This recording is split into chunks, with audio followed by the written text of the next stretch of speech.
Halo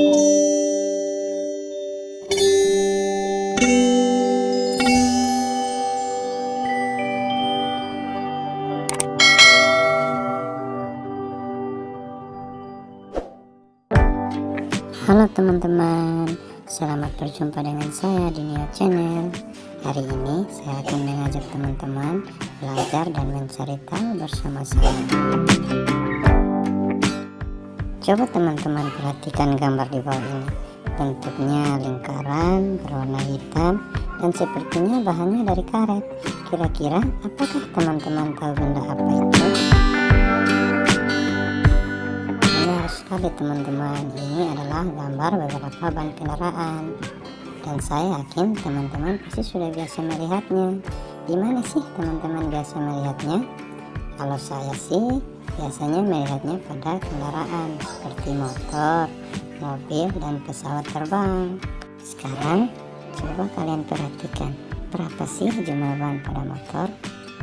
Nah, biasanya ban motor memiliki 2 ban, yaitu ban depan dan ban belakang, dan ada juga motor yang mempunyai 3 buah roda ban, misalnya pada kendaraan bermotor seperti bajai atau kendaraan motor pengangkut barang, yaitu VR.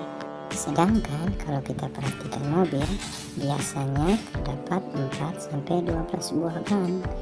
Kalau pada mobil kecil biasanya terdapat 4 buah ban, sedangkan kalau pada mobil yang lebih besar biasanya lebih dari 4 buah ban, ada yang sampai 12 buah ban seperti pada mobil besar atau auto besar, yaitu truk. Dan yang terakhir, biasanya kita lihat ban roda itu terdapat pada pesawat terbang. Biasanya kita lihat pada saat pesawat akan terbang dan di saat pesawat akan mendarat. Sedangkan ban pada pesawat terbang berjumlah 3-32 buah sesuai dengan jenis pesawatnya. Pertanyaannya sederhana teman-teman. Apa yang terjadi kalau mobil, motor, dan pesawat tidak menggunakan roda ban? Coba teman-teman lihat contoh gambar ini. Jika motor ini tidak menggunakan ban, bagaimana dia berjalan? Kemudian gambar mobil ini, bagaimana dia bisa bergerak apabila tidak menggunakan ban? Tentunya motor dan mobil ini akan bergerak di tempatnya saja. Teman-teman coba bayangkan jika pesawat ini tidak memiliki roda ban, bagaimana dia akan melakukan penerbangan dan pendaratan ya? Jadi teman-teman, bukan hanya motor dan mobil yang membutuhkan roda ban, pesawat juga sangat membutuhkan roda ban untuk membantu pesawat itu ketika dia akan terbang, dan juga sangat dibutuhkan di saat pesawat itu akan melakukan pendaratan. Oke teman-teman, dari penjelasan sebelumnya bisa kita tarik kesimpulan bahwa ban merupakan salah satu benda penting bagi manusia. Dan ternyata teman-teman, ban juga mempunyai sejarahnya, dari roda ban yang bahannya dari kayu sampai saat ini yang sudah menggunakan karet. Dan ini adalah model dan bentuk-bentuk roda ban dari masa lalu hingga masa sekarang. Pada masa lalu, roda ban dibuat dengan bahan dasarnya menggunakan kayu yang bentuknya dari lingkaran yang utuh hingga menggunakan jari-jari. Kalau masa sekarang, kita sudah memakai ban yang bahan dasarnya merupakan campuran karet. Roda seperti inilah yang pertama kali digunakan oleh bangsa Sumeria sekitar 3.500 tahun sebelum Masehi. Buktinya terdapat di kuil peninggalan bangsa Sumeria. Di dinding kuil itu ada relief yang menggambarkan orang sedang naik kereta beroda. Bangsa Sumeria adalah bangsa yang tinggal di Mesopotamia. Sekarang wilayah itu kenal dengan nama Irak.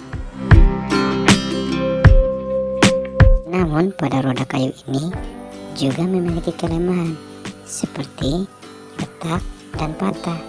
Dan yang terakhir adalah roda kayu ini tidak dapat meredam getaran dengan baik saat dia berjalan. Karena hal itulah yang membuat para ilmuwan berpikir keras untuk menciptakan roda ban yang terbaik. Kemudian saat itu muncullah seorang ilmuwan yang bernama Charles Goodyear.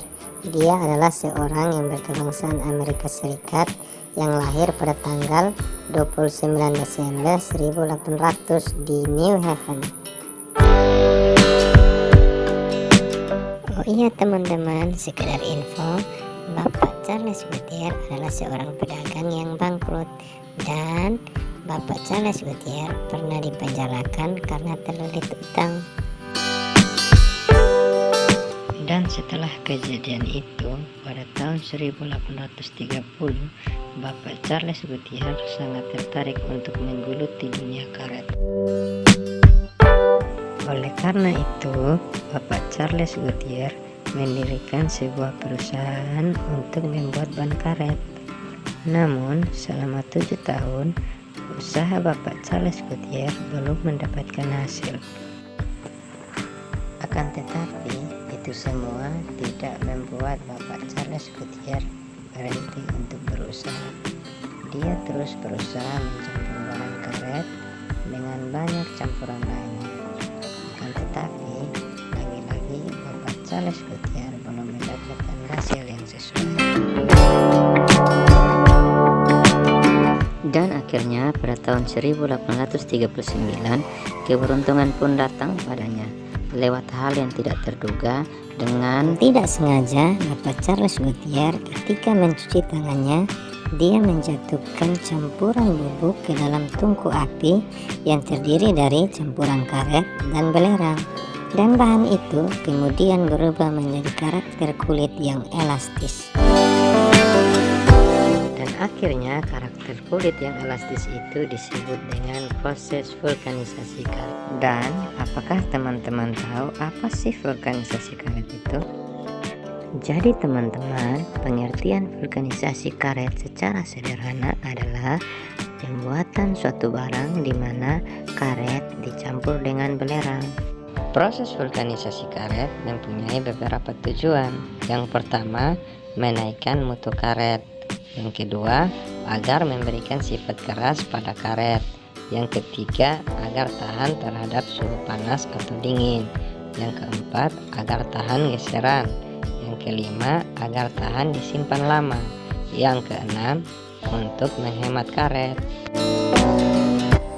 Pada tahun 1839, ia berhasil menemukan cara vulkanisasi karet. Kemudian, ia mempatenkan penemuannya itu pada tahun 1844. Dan karena itu, Bapak Charles Goodyear dinobatkan sebagai orang pertama yang menemukan vulkanisasi karet dan menciptakan ban karet. Dan ini adalah salah satu ban yang dihasilkan oleh Bapak Charles Goodyear yang kita gunakan sampai sekarang. Tahukah kalian, ban yang sekarang kita gunakan adalah jenis ban pneumatik. Ban pneumatik adalah sebuah ban karet yang bisa mengembang dengan udara. Namun, apakah kalian tahu ban jenis pneumatik yang sekarang kita gunakan dikembangkan oleh siapa? Ya, dia adalah Bapak John Boyd Dunlop. Bapak John Boyd Dunlop adalah salah satu penemu ban karet pneumatik pertama di dunia. Dia berasal dari Skotlandia.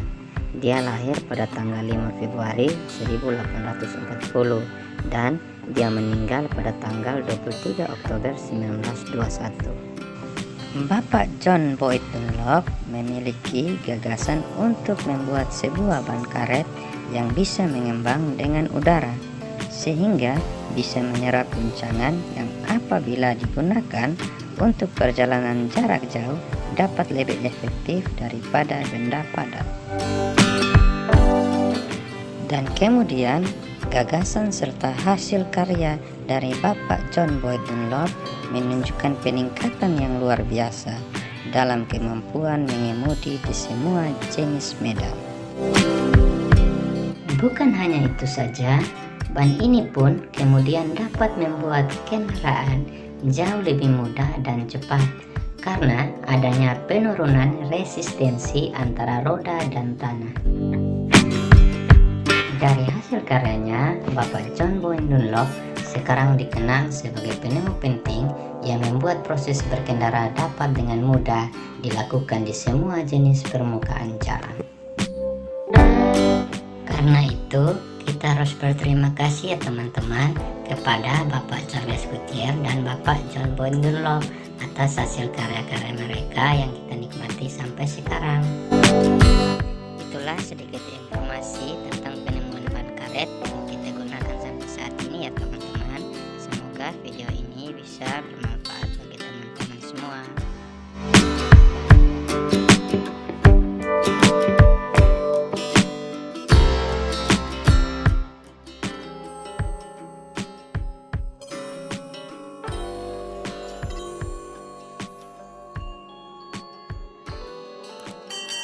Jangan lupa di like, komen, dan subscribe ya teman-teman.